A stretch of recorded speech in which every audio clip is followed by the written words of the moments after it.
Bismillahirrahmanirrahim. Assalamualaikum warahmatullahi wabarakatuh. Bismillahirrahmanirrahim. Hamdan syakirin, hamdan na'imin, hamdan yuafi ni'amahu wa yukafi mazidah. Ya Rabbana lakal hamdu kama yanbaghi li jalali wajhikal karim wa azimi sultanik. Allahumma shalli wa sallim ala Muhammad wa ala ali Muhammad. Alhamdulillah, segala puji kita haturkan kepada Allah Subhanahu wa taala yang atas karunia-Nya, nikmatnya kita diberikan kesempatan untuk berkumpul di majelis yang sangat mulia ini di waktu subuh di Masjid Al-Ikhlas. Semoga Allah Subhanahu wa taala memberikan keberkahan kepada kita. Kemudian dilanjutkan dengan kajian yang insya Allah mudah-mudahan memberikan manfaat kepada kita, memotivasi kita untuk menjadi pribadi yang lebih baik. Tema kajian di subuh ini adalah 10 muwasafat, 10 ciri pribadi seorang muslim. Quote-nya atau kata-kata poin penting yang bisa kita bersama di sini adalah dengan memenuhi 10 ciri tersebut, seorang muslim akan menjadi muslim yang unggul, bahkan bukan hanya baik untuk dirinya, namun juga bermanfaat untuk orang lain dan sekitarnya. Sebetulnya yang lebih penting dari quote ini adalah bisa melaksanakan fungsinya sebagai Abdullah, hamba Allah dan Khalifatullah fil ard secara utuh. Inilah yang akan kita bahas di pagi ini. Muwasafat, tentu kita akan melihat dulu apa sih muwasafat itu. Muwasafat itu adalah ciri standar pribadi yang harus dimiliki oleh seseorang. Nah, di sini tentu yang kita sebutkan muwasafat siapa? Muwasafat seorang muslim seperti apa? Sebelum kita lihat lebih lanjut, sekarang orang ramai membicarakan, ya Bapak Ibu kalau lihat di internet ya, itu ada 6C ya, 6 buah C. 6 buah kepribadian yang secara internasional di dunia ini harus dimiliki katanya gitu ya. Kata pencetusnya 6C ini. Ibu-ibu silakan lihat. Saya mencoba melihat 6C itu apa saja. Nah, 6C itu ternyata adalah mulai dari smart ya, cerdas secara emosional dan sebagainya. Kemudian bertanggung jawab, responsibility, caring, respect, dan beberapa di antaranya. Ini katanya dibutuhkan oleh manusia modern saat ini supaya mereka menjadi lebih baik lagi. Itu adalah pandangan mereka. Kita ingin bandingkan dengan Islam, ya, karena memang sekarang ini konsepnya kalau kita ingin menunjukkan ketinggian Islam kita bandingkan gitu. Misalkan ada ekonomi liberal, bandingkan dengan ekonomi Islam seperti apa, diadukan dalam konsep seperti ini, orang sadar nanti ekonomi Islam lebih baik, maka orang memilih ekonomi Islam. Peperangannya bentuknya seperti itu, bukan peperangan fisik tapi lebih kepada konsep, kemudian diadu di forum-forum seperti ini. Nah, kita adu sekarang 6C dengan 10 muwasafat yang perlu dimiliki oleh seorang muslim. Nah, muwasafat berasal dari wasafa. Ya, wasafa itu adalah penyelarasan watak, pikiran dan hati dari seseorang. Dia menggeser dari watak yang sebelumnya levelnya di bawah, kemudian meningkat kepada level yang diinginkan. Itu adalah wasafa. Dan Rasulullah melakukan ini. Gitu. Rasulullah itu melakukannya kepada siapa? Tentu kepada para sahabatnya. Dan kita tahu bahwa sahabat Rasulullah adalah generasi terbaik yang pernah ada di dunia. Oleh karena itu proses wasafa ini itu diajarkan oleh Rasulullah, ya, sehingga 10 muwasafat seorang muslim itu dimiliki oleh para sahabatnya. Kita akan lihat seperti apa. Seringkali kita tidak merujuk kepada menghadirkan 10 muwasafat itu di dalam proses pendidikan, ya, dalam proses tarbiyah di Islam ini. Ini perlu kita hadirkan.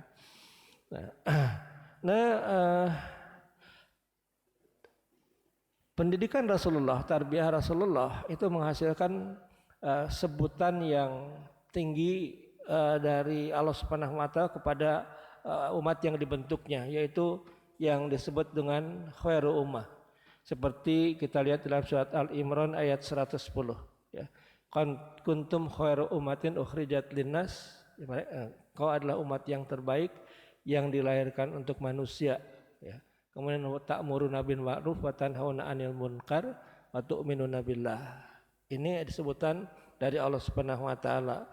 Kalau sebutan dari Allah Subhanahu wa taala kepada sahabat-sahabat Rasulullah, bentukan umat Rasulullah itu seperti itu, pasti itu sudah sah benarnya, valid benarnya. Tidak perlu diuji lagi sebagai landasan keimanan kita kepada Allah Subhanahu wa taala. Oleh karena itu perlu kita rujuk nih, seperti apa sih sebetulnya 10 muwasafat tersebut. Nah, prosesnya itu juga dihantarkan atau dijelaskan di dalam Al-Qur'an. Jadi semua tahapan yang dilakukan oleh Rasulullah itu dipandu oleh Allah Subhanahu wa taala di dalam Al-Qur'an. Ini ayat ini adalah yang kita lihat dari atas dahulu, yaitu surat Al-Jumu'ah ayat 1 sampai 4. Kita lihat dulu sebelum kita melihat 10 muwasafat tersebut. Jadi prosesnya seperti apa? Sebelum kita masuk di surat Al-Jumu'ah ayat 2, ada sedikit pengantar ya. Dalam proses pendidikan, Prof ada profesor ahli pendidikan di sini yang tahu persis ya. Ketika kita membahas tentang pendidikan, tentu ada materi yang kita sampaikan, kemudian ada guru yang akan menyampaikan, ada metodenya, paling tidak ada tiga hal. Dan ini semua diceritakan di dalam Al-Quran, bahkan ada satu lebihnya, yaitu sumber materinya dari siapa. Itu kita dapatkan di dalam surat Al-Jumu'ah ayat 2. Ya. Surat Al-Jumu'ah ayat 2 ini bercerita tentang hal tersebut. Jadi bagaimana proses pendidikan Rasulullah itu ternyata yang oleh teori pendidikan sekarang itu diangkat, itu sudah dijelaskan di dalam Al-Qur'an. A'udzubillahi minasyaitonirrajim. Bismillahirrahmanirrahim. Huwallazi ba'atsa fil ummiyina rasulan minhu yaslu alaihim ayatihi wa yuzakkihim wa yu'alihumul kitab wal hikmah wa in kanu min qablu lafi dhalalim mubin. Itu ayat 2-nya. Sebetulnya rangkaiannya harus kita baca dari ayat 1 sampai 4. Nah, ini. Jadi apa yang dilakukan Rasulullah kepada sahabat Rasulullah adalah pertama membacakan ayat-ayatnya. Jadi memang dibacakan ayat-ayat Allah tersebut ya. Surat ini dibacakan, ayat ini dibacakan, ayat ini dibacakan, ayat ini dibacakan. Jadi jangan disembunyikan ayat tersebut, kemudian kita menggantinya dengan kata-kata yang lain, tidak seperti itu. Ayatnya disampaikan baru kita jelaskan seperti apa. Kenapa demikian? Karena ayat-ayat Allah itu adalah beda dengan perkataan manusia. Kalau kita parafrase, kita ubah maknanya, bukan kita sepadankan maknanya, tetap lebih tinggi ayat-ayat Allah. Jadi bacakan dahulu ayat-ayat Allahnya.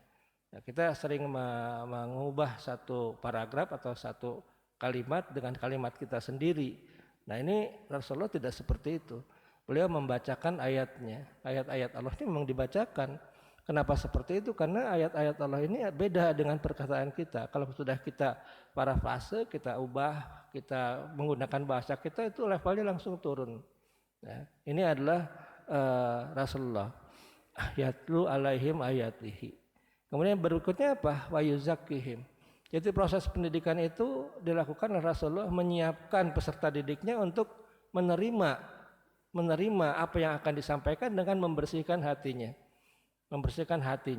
Bagaimana cara membersihkan hati itu? Ya kalau sekarang fokus dahulu gitu. Ketika bapak-bapak ibu ingin mendapatkan pembelajaran dari seseorang, supaya kita mendapatkan pembelajaran itu dengan utuh, fokus kepada apa yang akan disampaikan. Karena telinga kita tidak bisa mendengar dua sumber pembicaraan secara bersamaan, pasti hanya satu. Jadi kalau ibu misalkan ingin mendapatkan pembelajaran, manfaat dari sebuah pembelajaran, pada saat yang sama ibu mendengarkan suara TV, pasti nggak bisa konsentrasi, fokus gitu. Karena telinga kita seperti itu. Kalau mata tidak seperti itu. Mata secara bersamaan kita bisa mendapatkan informasi dari berbagai dari sekeliling. Tapi kalau ilmu materi yang disampaikan oleh seseorang, kita harus fokus. Nah itu baru itu akan masuk ke dalam diri kita. Nah hebatnya Al-Quran itu dia itu menjelaskan ayat-ayatnya, jadi self explanation namanya, menjelaskan ayat-ayatnya dengan sendirinya, tidak usah diberikan penjelasan yang terlalu jauh. Itu hebatnya Al-Quran. Dan yang disentuh itu adalah hati. Jadi wayu zakihimnya itu memang konten Al-Qurannya sendiri sudah punya sifat yang seperti itu. Selain dia punya muatan keilmuan, muatan hukum mungkinnya tentang hukum, tentang aspek hukum, tentang aspek alam dan sebagainya. Dia itu punya sentuhan hati yang sangat luar biasa. Ya, wayu zakihim. Belum lagi Rasulullah itu mengaksentuasi makna-makna tersebut sehingga hati pendengarnya itu menjadi hidup. Disampaikan bahwa Al-Quran itu hanya bisa disentuh oleh hati-hati yang hidup. Hati yang mati tidak mungkin bisa tergugah oleh Al-Quran. Banyak orang yang kelihatannya hidup ya, padahal hakikatnya dia mati. Mungkin dia beraktivitas, melakukan sesuatu, tapi hatinya tidak hidup. Karena tidak dipandu oleh Al-Quran. Jadi yang kedua adalah wayu zakihim, membangkitkan motivasi hati, bagaimana mereka bisa dengan utuh menerimanya, menerima apa-apa yang disampaikan oleh Rasulullah tersebut. Baru berikutnya wayu alihumul kitab wal hikmah, yang mengajarkan kitab dan hikmah. Di situ dijelaskan apa makna ayat-ayat tersebut, kemudian apa hikmah di balik ayat-ayat tersebut. Muncullah di situ hadis Rasulullah. Jadi hadis Rasulullah itu adalah bentuk hikmah dan pembelajaran lebih lanjut daripada Al-Quran. Dan dua pasangan ini antara Al-Quran dan hadis ini menjadi pedoman hidup bagi seorang muslim. Itulah yang kita dapatkan dari surat Al-Jumu'ah tersebut.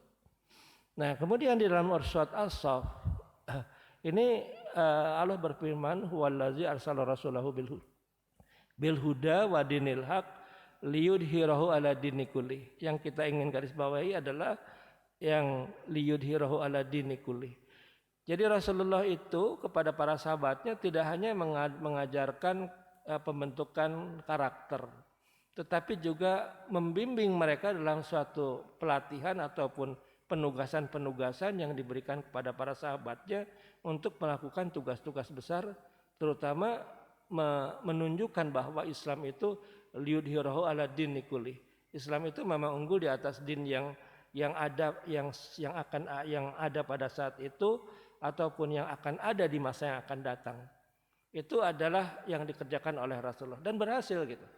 Jadi konsep-konsep yang sudah ada pada saat itu, di sana kan ada agama paganisme dengan sistem nilainya. Kemudian pada saat itu ya, kemudian agama Nasrani dengan sistem nilainya, agama Yahudi dengan sistem nilainya. Ya, itu ternyata terkalahkan oleh konsep yang disampaikan oleh Rasulullah, bukan hanya dalam tatanan konsep, dalam aplikasi kehidupannya. Itulah yang dilakukan oleh Rasulullah. Oleh karena itu kalau kita ingin mendapatkan manfaat besar dari apa yang ada dalam Al-Quran dan hadis, kita harus siap melaksanakannya. Karena kalau itu hanya bersarang dalam benak kita, ya, itu tidak akan memberikan manfaat yang besar. Ya. Kita harus mengaplikasikannya. Inilah karakter sahabat hasil binaan Rasulullah. Kita jumpai ya hadis yang mengatakan atau penjelasan yang menyatakan para sahabat itu tidak minta ayat tambahan sebelum 5 ayat yang disampaikan oleh Rasulullah dikerjakan oleh mereka. Mereka aplikasikan. Setelah itu mereka datang lagi, mereka dapat ayat baru, mereka aplikasikan lagi. Terus seperti itu. Ini yang dilakukan oleh para sahabat dan tentu ini adalah metode Rasulullah. Jadi caranya seperti apa? Jadi muwasafat ini diberikan dengan cara seperti apa? Dengan cara seperti itu. Nah, kemudian di dalam surat Al-Baqarah 138 hasilnya disebutkan oleh Allah Subhanahu wa taala, orang-orang yang bersentuhan dengan Al-Qur'an dengan pendidikan yang benar dan proses yang benar itu tersibgoh oleh Allah. Mendapatkan sibghatullah, tersibgoh hatinya tersiboh pola pikirnya, tersiboh perbuatannya oleh Allah Subhanahu wa taala, oleh ayat-ayat Allah. Hasilnya seperti itu. Jadi kepribadiannya itu berubah. Kepribadiannya berubah. Padahal pada saat itu, ya kalau kita lihat di dalam surat Al-Jumu'ah juga disebutkan bagaimana orang-orang Quraisy pada saat itu dan orang sekelilingnya itu sangat luar biasa kebodohannya, kemudian kerusakannya. Tapi ternyata bisa berubah. Sehingga karena sibghah Allah itu masuk ke dalam dirinya, dia berubah, totally berubah. Dan tidak memerlukan proses yang lama kalau proses pendidikannya dilakukan dengan cara yang benar. Nah, maka muncullah nanti khairu ummah, kuntum khairu ummatin ukhrijat linnas. Tahapannya seperti itu. Itu sebutan Allah Subhanahu wa taala. Oleh karena itu, tampaknya kita juga harus mengikuti itu. Dan apa yang dibentuk oleh Rasulullah inilah yang akan kita bicarakan di pagi ini, yaitu 10 ciri pribadi muslim yang dibentuk oleh Rasulullah. Sebetulnya ini bukan tidak ada dijumpai di dalam hadis, ya, karena ini adalah hasil pemikiran dari ulama kontemporer saat ini, tapi beliau sudah wafat. Tapi konsep pembentukan 10 ciri pribadi muslim yang disampaikan oleh beliau itu sangat luar biasa. Kalau kita pelajari sungguh-sungguh itu sangat luar biasa, dan perlu kita ketahui apa yang dia sampaikan ini, yang beliau sampaikan itu mengubah bagaimana seorang muslim berinteraksi dengan Al-Quran, dengan masyarakatnya, dengan pemerintahan sekelilingnya setelah konsep ini disampaikan. Itu reaksinya sangat besar. Bukan hanya di tempat beliau itu lahir, sampai ke Indonesia pengaruhnya itu sangat terasa. Dan buah hasil kerja beliau itu terasa muncul dalam bentuk kebangkitan Islam. Siapa beliau? Beliau adalah Hasan al-Banna. Walaupun mungkin ada beberapa pihak yang mengatakan ajarannya itu bersifat radikal. Tapi ya tidak seperti itu kalau kita belajar dengan sungguh-sungguh. Tidak demikian. Ya. Kalau kita belajar betul, kita lihat isinya seperti apa, kita tahu ternyata isinya demikian. Nah, ini yang kita akan bahas di pagi ini. Ada 10 ciri pribadi seorang muslim, kita akan lihat satu persatu, mudah-mudahan waktunya cukup ya. Pertama adalah salimul aqidah. Kedua adalah sahihul ibadah. Nanti kita lihat artinya seperti apa. Berikutnya adalah matinul khuluq. Berikutnya qawiyul jism, mutafaqul fikr, mujahadatul linafsi, harisum ala waqtihi, munazahum fil syu'nihi, qadirun ala kasbi, dan terakhir adalah nafi'un li ghairihi. Nah, apa sih maksudnya? Nah, ternyata ini lebih unggul dari siksi ya, 6C ya. Ini sedang diangkat-angkat nih oleh berbagai macam pihak ya. Berbagai macam pendidikan ngangkat ini semua. Kita harus bikin siksi. Kita punya kok 10 muwasafat yang sebenarnya jauh lebih baik daripada itu semua. Nah, kita mulai lihat yang pertama, yaitu salimul akidah ya. Atau itu tidak lain maknanya adalah akidah yang bersih. Yang dimaksud dengan bersih itu bersih dari apa? Ya, bersih dari kesyirikan. Bersih dari debu-debu syirik ya, bukan syirik besarnya, debunya aja bersih. Itu harus kita dapatkan ya.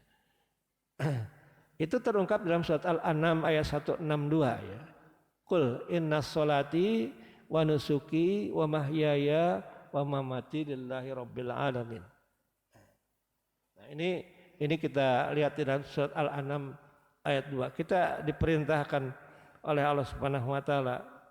Awalnya diperintahkan kepada Rasulullah. Kemudian diperintahkan kepada siapa yang membaca ayat ini. Qul, katakanlah, salatku wa nusuki, kehidupanku ya, ibadahku, wa mahyaya ya, kehidupanku, wa mamati, matiku untuk Allah Subhanahu wa taala. Sebetulnya ini adalah pelurusan ibadah ya, pemfokusan ibadah kepada satu titik fokus dan tidak terbang kepada titik-titik yang lain. Jadi kalau kita sholat untuk apa? Untuk Allah. Kenapa sholat didahulukan? Karena sholat ini akan membantu hidup kita kepada Allah yang lebih benar. Kemudian wanusuki ini adalah ibadahku. Ibadahku semua aktivitas kita ketika kita arahkan kepada Allah Subhanahu wa taala, maknanya menjadi ibadah. Tujuannya menjadi ibadah apapun bentuknya. Karena kalau ibadah itu dimaknai dengan sholat saja, itu akan menjadi sempit. Tapi sholat diawalkan di dalam ayat ini. Ibadah dalam makna yang sangat luas. Semua aktivitas kita bisa menjadi bernilai ibadah ketika arahnya benar dan cara-caranya pun benar. Nah, kemudian wa mahyaya, hidupku. Hidup kita ini untuk Allah Subhanahu wa taala. Untuk ada Allah Subhanahu sampai mati kita pun diarahkan untuk Allah Subhanahu wa taala. Ini sebetulnya adalah akidah yang bersih. Jangan ada penyimpangan, dan itu dipandu oleh Al-Qur'an, oleh hadis, dan kita punya kelas 2 minggu sekali lah di masjid ini untuk membahas akidah. Itu sangat luar biasa materi-materi yang disampaikan di dalam kelas akidah kita ya. Itu sangat luar biasa. Harusnya kita levelnya jauh, sudah level yang jauh sekali dalam akidah ini. Nah, akidah ini sebetulnya apa sih sebetulnya?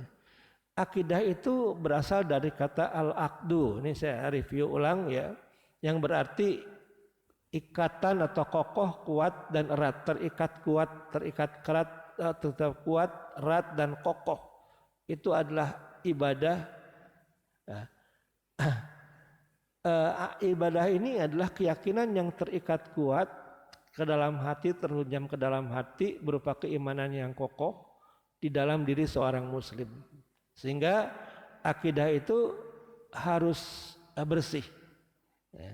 Bersih dari keyakinan-keyakinan yang salah. Keyakinan khurafat lah, dan keyakinan-keyakinan yang lain yang sekarang dijanjikan oleh berbagai macam ideologi atau kehidupan yang saat ini muncul.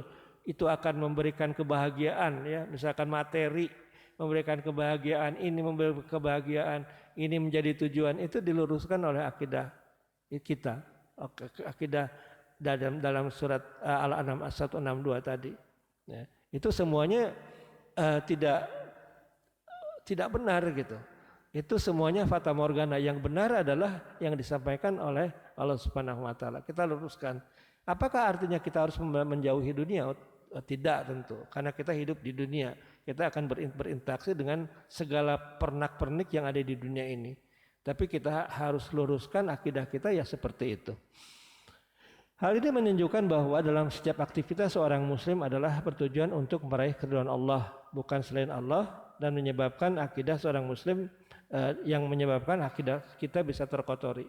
Ini akidah, ringkasnya seperti itu.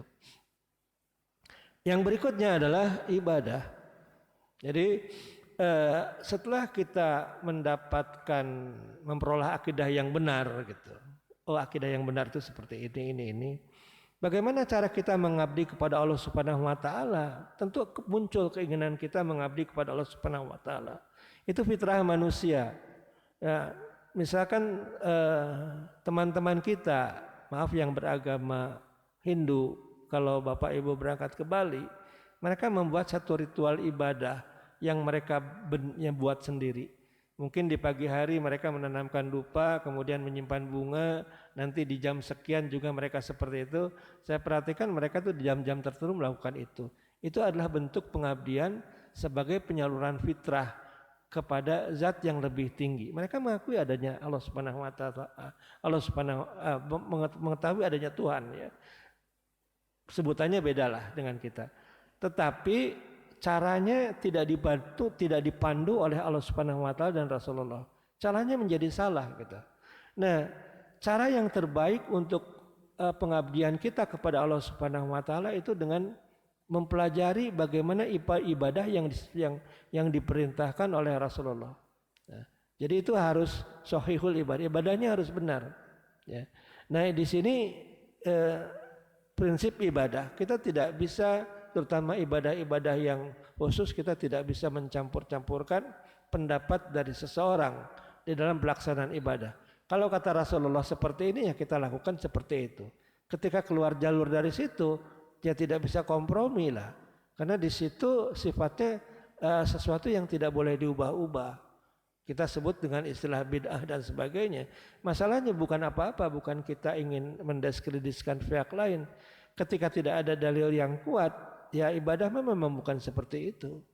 Kalau memang kita buat sendiri, walaupun itu disampaikan oleh si A, si B yang katanya paham agama, tidak ada dalilnya, ya kita tidak boleh ikuti.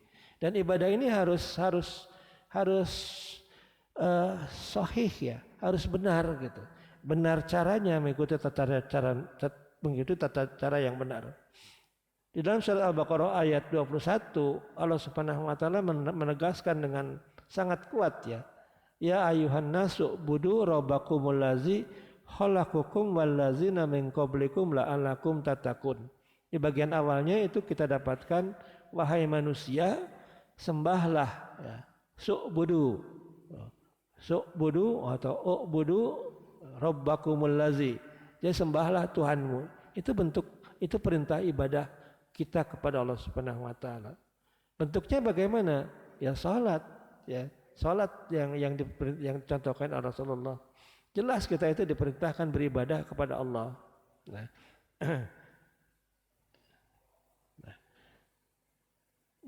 Kalau ibadah itu bagaimana sebetulnya? Ibadah itu berasal dari kata abdu yang berarti hamba.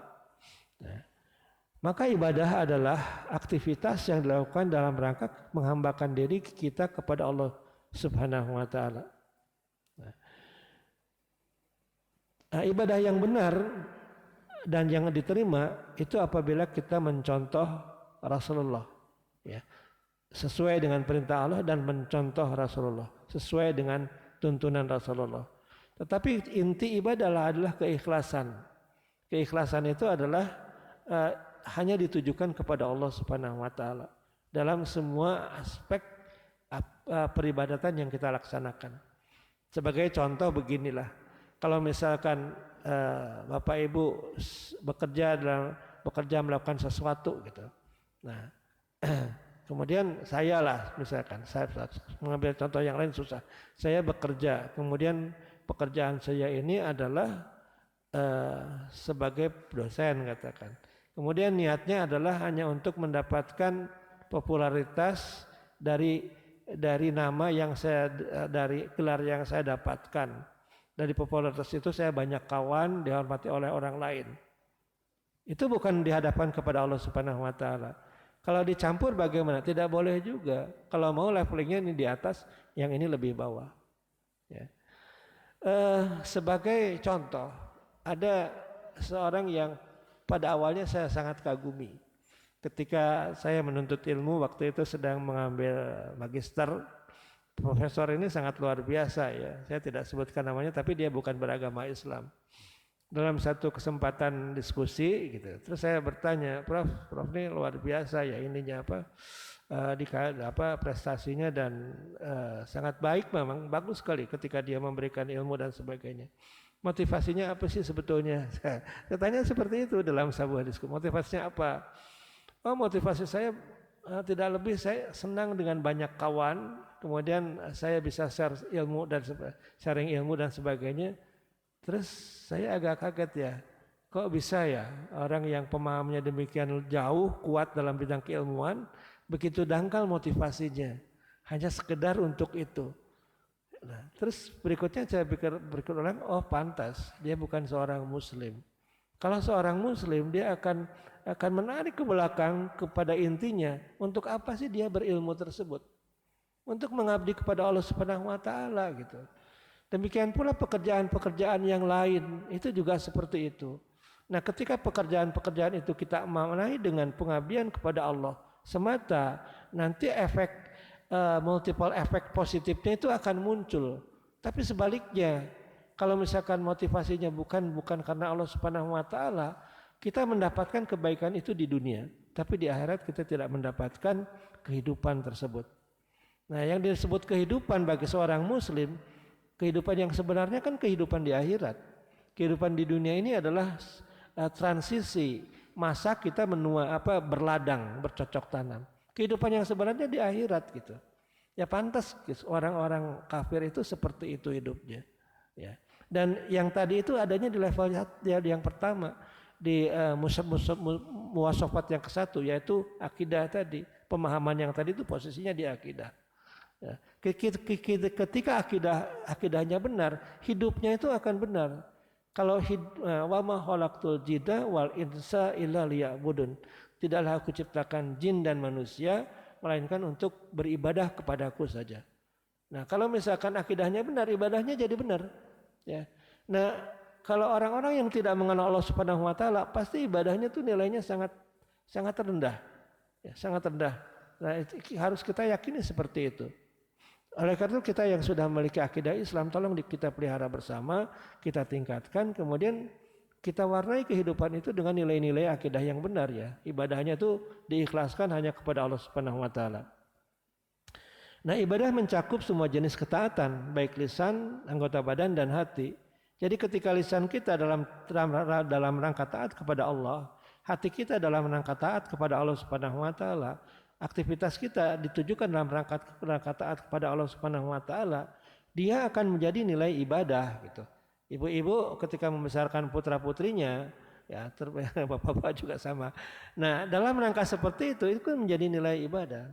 Tapi kalau misalkan saya mendidik anak supaya anak saya sukses ya, kemudian berhasil studinya, mendapatkan kehidupan yang baik di dunia, dapat, tapi di akhirat tidak akan dapat. Nah, ini adalah ibadah yang dimaknai di dalam Islam. Ya. Ibadah adalah taat dan melaksanakan perintah Allah. Dalam ibadah itu selalu ada nuansa merendahkan diri di hadapan zat yang lebih besar, di hadapan Allah yang kita sembah. Kalau misalkan kita beribadah kepada Allah, kita menyebut beribadah kepada Allah, tapi perasaan kita itu masih merasa hebat, merasa sombong, merasa tinggi atau merasa biasa-biasa saja, berarti masih ada yang harus kita perbaiki dalam ibadah kita. Bagaimana kita bisa menghadirkan ketundukan kita di hadapan Allah Subhanahu wa taala, itu adalah ibadah. Merendahkan diri dan tunduk. Kemudian level yang berikutnya adalah mencintainya, mahabbah, dan berikutnya adalah ridho kepada segala ketetapannya. Itu adalah nuansa ibadah hati yang sebetulnya mengendalikan semua aktivitas fisik nantinya. Ketika ibadah hatinya lurus, aktivitas fisiknya juga akan benar dan baik gitu. Tidak akan ketinggalan lah kalau harus berkompetisi dengan segala macam hiruk pikuk kemajuan yang katanya sudah disampaikan oleh negara-negara lain yang sudah sampai kemana. Kita disebut ketinggalan gitu. Nggak akan ketinggalan kalau kita maknai kehidupan itu dengan cara yang seperti itu. Ya, mungkin karena kita tidak memaknainya dengan cara yang seperti itu, maka umat Islam sekarang ketinggalan dibandingkan mereka. Itu persoalannya gitu. Jadi ada hal yang sebetulnya Islamnya sih sangat baik gitu. Tapi umat Islamnya dalam memaknainya, dalam mengisi 10 muwasafatnya ini tidak sungguh-sungguh atau tidak paham. Nah, berikutnya adalah matinul huluk atau akhlak yang kokoh. Akhlak itu disebutkan harus matin ya, harus kokoh. Matin itu artinya kokoh. Akhlak kita itu harus kokoh, karena kalau akhlak kita tidak kokoh, dengan mudah tergoyahkan. Tergoyahkan ikut arus ya. Ini hadis yang disampaikan yang diriwayatkan oleh Tirmizi. Tidak ada sesuatu yang lebih berat dalam timbangan seorang mukmin pada hari kiamat selain akhlaknya yang baik. Allah sangat membenci orang yang kata-katanya kasar dan kotor. Jadi timbangan terbaik dari seseorang muslim ini menurut hadis Rasulullah nanti di yaumil akhir adalah akhlaknya. Kenapa bukan sholatnya? Karena akhlak ini buah dari sholat yang benar. Kenapa bukan akidahnya? Karena akhlak ini adalah buah dari akidah yang benar. Akhlak itu adalah buah Bapak Ibu ya. Jadi kalau kita mengajari akhlak langsung saja kepada materi akhlaknya atau karakter manner lah dalam bahasa baratnya gitu. Nah, dia punya beradab gitu tanpa masuk di dalam akidah dahulu, nggak ada artinya. Tidak ada artinya. Jadi kita harus mulai dari akidah yang benar, ibadah yang benar, baru akan berbuah akhlak yang benar. Nah, ini harus kokoh. Ketika ini tidak kokoh, kita akan ikut-ikutan.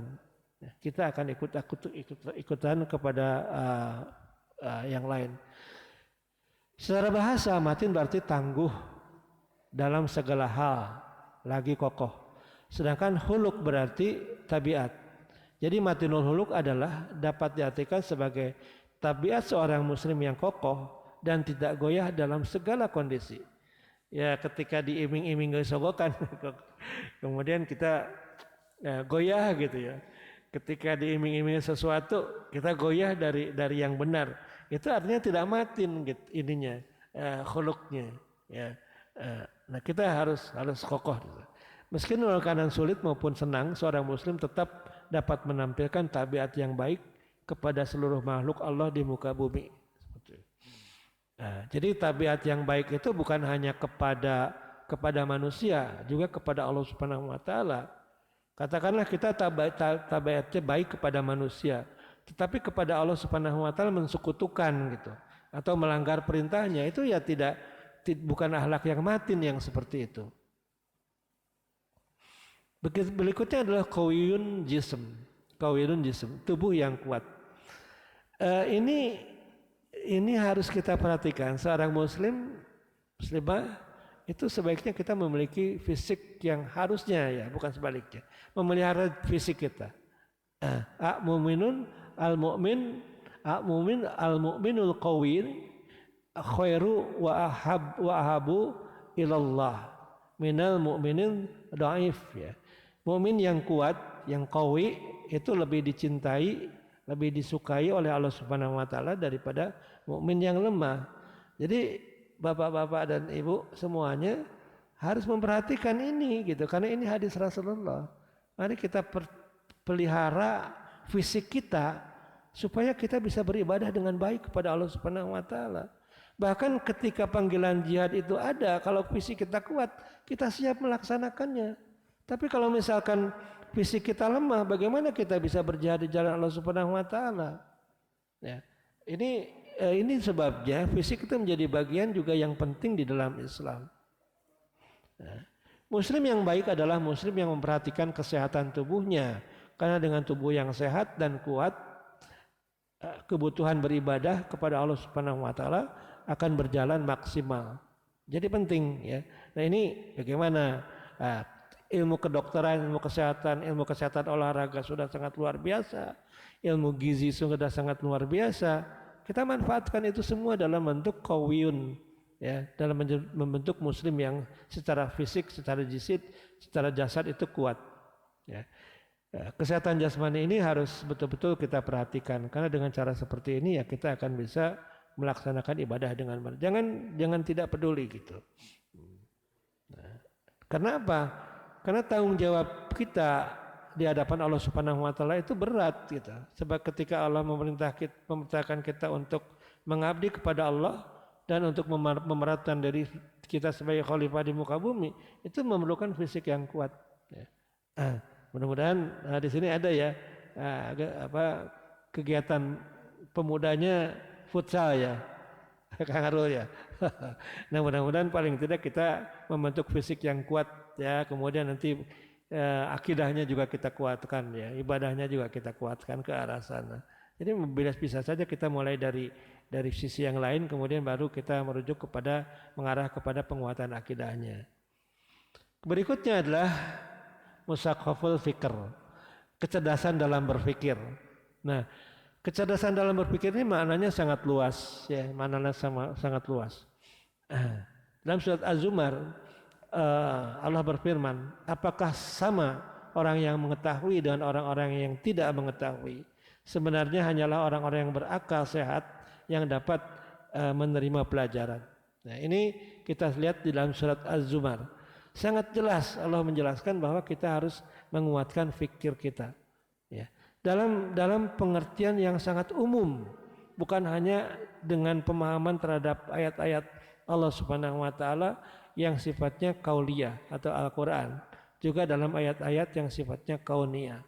Ini harus. Nah, orang-orang sana gitu yang tidak mengenal Islam, misakal fikirnya juga sangat luar biasa. Mereka bisa menghabiskan waktu yang lama untuk mempelajari sesuatu. Berjam-jam di hadapan buku, berjam-jam di lab dan sebagainya untuk menghasilkan sesuatu. Nah, yang seperti ini itu dimiliki oleh generasi awal Muslim. Jadi kalau bapak-bapak ibu semuanya men-tracing kembali sejarah perkembangan Islam di tahun kita kira sebelum 100 tahun Rasulullah meninggal, perkembangan ilmu pengetahuan itu sudah sangat luar biasa di khasanah keislaman. Dari mana mereka mengambil motivasi pengembangan fikirnya? Dari Al-Quranul Karim. Jadi tidak hanya di dalam Al-Quranul Karim itu memerintahkan kita untuk taat kepada Allah Subhanahu wa taala, beribadah kepada Allah, tetapi juga mendorong Al-Quran tersebut kita untuk berpikir yang suatu saat nanti Islam itu akan bisa menguasai peradaban. Dan di 100 tahun itu sudah terbukti. Ilmu-ilmu yang di luar, kelihatannya di luar Islam, misalkan ilmu matematik gitu ya, dari Al-Khawarizmi dan sebagainya, kemudian ilmu-ilmu fisika dari Ibnu Haytham dan sebagainya, itu sudah mulai bermunculan. Ya. Jadi Al-Quran itu bukan hanya isinya itu menuntun kita beribadah dalam makna yang sempit. Dia Al-Quran itu mengarahkan pembacanya untuk menggali apa yang ada di alam semesta. Ya. Setiap kata-katanya itu memotivasi mereka yang membacanya. Mereka yang punya pemikiran yang baik itu menangkap itu semua dan kemudian mengembangkannya. Pada saat di Eropa dalam fase kegelapan, Islam pada saat itu adalah dalam kondisi puncak keilmuannya. Ini dari mana sebetulnya? Ya dari Al-Quran, karena Al-Quran itu akan terus seperti itu, akan berkembang demikian. Nah, semangat kita sekarang kalah dengan orang lain di dalam hal kajian-kajian yang sifatnya memerlukan pemikiran. Nah, kemudian akhirnya kita berdalih gitu. Lah kita mah biar aja mereka mah tidak akan selamat di yaumil akhir nantinya. Kita karena akidah kita benar, kita akan selamat di yaumil akhir. Ya tidak seperti itu. Ya, Allah Subhanahu wa taala tidak menghendaki seperti itu. Ketika Allah mengatakan tugas kamu itu sebagai khalifah di muka bumi, kita harus menjadikan itu terwujud, dan itu diantaranya adalah dengan kajian-kajian keilmuan yang sungguh-sungguh gitu. Ini yang harus kita posisikan dalam mengisi kompetensi atau pemahaman kita yang benarnya seperti apa. Ini perlu dimiliki oleh generasi muda sekarang ya. Berikutnya adalah ini kita skip aja. Ini udah ya. Oh maaf, ini sudah. Mujahadatul linafsih, berjuang melawan hawa nafsu. Nah, ini menjadi bagian yang penting. Jadi hawa nafsu itu memang diberikan kepada kita oleh Allah Subhanahu wa taala. Karena itu ciri manusia. Manusia itu tidak mungkin tidak memiliki hawa nafsu. Dengan hawa nafsu itu peradaban bisa muncul.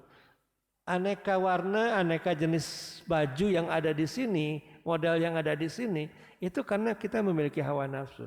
Keindahan akan muncul karena ada hawa nafsu.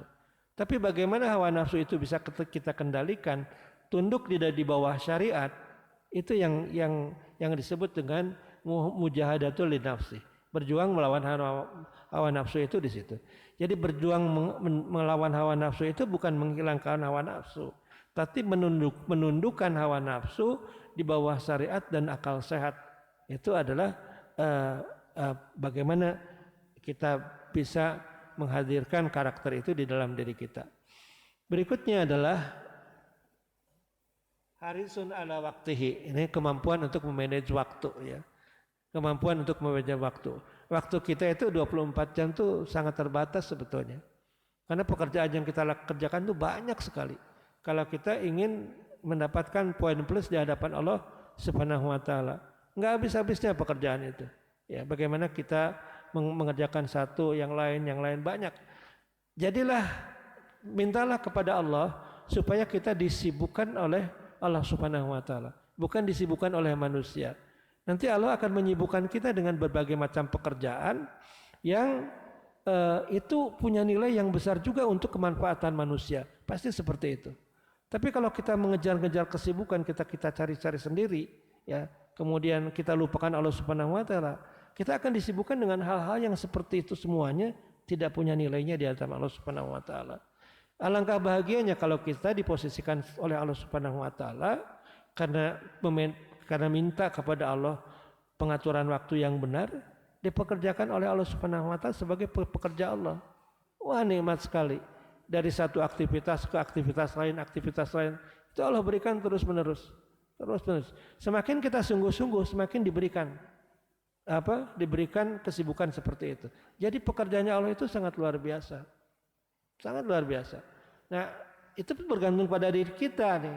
Kalau kita menyiapkan diri untuk siaplah menjadi pekerjaannya Allah, pejuangnya Allah Subhanahu wa taala, ya jadilah akan diarahkan oleh Allah Subhanahu wa taala juga seperti itu. Nah, berikutnya adalah teratur dalam segala urusan. Ini penting sekali. Seringkali kita itu tidak teratur dalam segala urusan. Kita tidak memulai dari perencanaan yang benar. Kita tidak mengawalinya dengan visibility study yang benar. Tiba-tiba masuk saja di satu program. Ya akhirnya ya acak-acakan. Padahal Allah Subhanahu wa taala itu memerintahkan seperti itu. Ini kan teori modern ya. Teori modern dan manajemen dalam semua aktivitas itu teratur dalam segala urusan itu penting sekali. Ya. Yang terakhir mudah-mudahan yang terakhir ya. Ada satu lagi. Yang ke-9 itu adalah qadirun ala nafsi. Jadi bagaimana kita qadirun ala kasbi atau mandiri dalam penghasilan itu sangat perlu. Bagaimana kita mengupayakan diri untuk bisa mandiri dalam penghasilan. Itu bukan berarti harus banyak, tapi kita minta kepada Allah Subhanahu wa taala agar kita tidak bergantung kepada orang lain. Ya. Bagaimana Pak kalau sudah sepuh, di mana kesempatan kerja dan segala sesuatu sudah mulai lemah dan sebagainya, kan sudah dikasih bekal ketika muda. Itu harus menjadi bekal di hari tua, yaitu. Kemudian atau ya minta saja, pasti Allah tetap pengasih, memberikan rezeki kepada kita. Tapi memang minta gitu, kita minta kepada Allah, terus saja minta, insya Allah nanti akan diberikan kemampuan untuk qadirun ala kasbi. Jadi ini terkait dengan penghasilan hidup. Ya. Bagaimana sih kalau misalkan sebagai seorang ustadz gitu bisa menyampaikan kajian-kajiannya kalau dia bergantung kepada pemberian dari jamaahnya, itu kan tidak cantik lah ya, tidak pantas seperti itu. Karena bagaimana dia punya harga diri kalau seperti itu. Ya. Nah berikutnya adalah nafi'un li ghairihi, bermanfaat bagi orang lain. Ini penting. Jadi bagaimana kita menanamkan diri kita, bagaimana kita bisa bermanfaat untuk orang lain. Itu saja yang bisa disampaikan. Terima kasih. Ya. Assalamualaikum warahmatullahi wabarakatuh. Bagaimana caranya menjaga keimanan? Kadang-kadang kita turun gitu, ya. Imannya itu. Ya. Begitu aja. Baik, terima kasih Bapak. Jadi ini hampir masuk di yang muwasafat ke-1 ke-2 ya. Itu muwasafat awal yang sangat penting harus kita miliki, bagaimana kita selalu bisa menjaga keimanan. Allah Subhanahu wa taala dan melalui rasulnya itu menjelaskan kepada kita memang iman itu kadang-kadang naik, kadang-kadang turun. Itu karakter manusia Bapak. Itu harus kita pahami. Tapi turunnya jangan kelamaan gitu. Jangan kelamaan. Kita juga diberikan jalan oleh Allah Subhanahu wa taala waktu-waktu ibadah yang 5 waktu, sehari 5 waktu itu kalau kita laksanakan dengan baik, dengan benar, itu akan mengatrol kembali kita ketika keimanan kita sedang turun. Asal ibadahnya dilaksanakan dengan benar. Subuh, ya, kemudian menjelang waktu zuhur, berbagai macam aktivitas, apa yang kita dengar, apa yang kita lakukan, apa yang kita ucapkan, kadang-kadang menurunkan keimanan kita. Dikatrol kembali, kita ketemu dengan Allah Subhanahu wa taala pada saat zuhur. Sebenarnya pola ibadah kita itu sebetulnya sudah harusnya bisa menjaga keimanan kita. Nah, yang tidak kalah pentingnya adalah meningkatkan ilmu. Ketika ilmu kita bertambah, keimanan kita semakin kuat, Bapak. pengajian-pengajian seperti ini itu menjadi salah satu cara bagaimana kita menjaga keimanan kita. Ya, dengan adanya ilmu itu meningkat keimanan tersebut. Dengan ilmu keimanan akan meningkat. Kemudian mencari lingkungan yang baiklah, lingkungan yang memang di sana sama-sama kita melakukan watawasau bil haq watawasau bis sabr. Kalau misalkan lingkungannya itu mengarahkan kepada yang buruk gitu ya, pasti akan turun terus. Dan kita harus segera keluar dari lingkungan yang seperti itu. Ya. Mungkin itu Pak yang bisa bagaimana kita meningkatkan keimanan. Mungkin yang ingin digarisbawahi adalah bagaimana kita menghadirkan 10 muwasafat tersebut. Apakah kita sendiri-sendiri atau tidak? Atau kita harus berjamaah. Nah kalau kita lihat Rasulullah itu secara bersama-sama. Rasulullah sebagai pengajarnya, murabinya, kemudian para sahabat itu sebagai mad'unya, sebagai pendengarnya, dan dipimpin dengan sistematis dan tahap demi tahap itu memang disampaikan. Nah ketika kita sudah punya wadah di Masjid Al-Ikhlas ini, punya sejumlah ustadz ya yang memberikan materi secara keilmuan meningkat terus. Tapi kelihatannya yang harus kita tingkatkan lagi adalah bagaimana sistematik dari muwasafat ini bisa kita program ya, kita program. Bahkan kalau bisa kita tulis gitu ya. Misalkan akidah yang benar itu dicirikan oleh apa saja sih gitu. Kemudian akidah yang benar itu kemudian ibadah yang benar itu juga seperti apa harus kita cirikan. Sudah belum kita laksanakan. Kalau kita punya tabel gitu, punya tabel, ini udah, nah itu semakin bagus. Nah, mungkin ke sana ya, mungkin harus kita upayakan seperti itu. Jadi jangan setelah ini ada 10 muwasafat, terus caranya gimana cara mencapainya? Nah, harus kita lanjutkan, kita buat. Harusnya begini. Nah, ini kita punya masjid ya, mungkin masjid ini bisa mengarahkan aktivitasnya ke arah sana. Ya. Itu mungkin yang bisa disampaikan. Kalau tidak ada yang bertanya lagi, saya tutup dengan ucapan hamdalah, alhamdulillahirabbil alamin. Wassalamualaikum warahmatullahi wabarakatuh.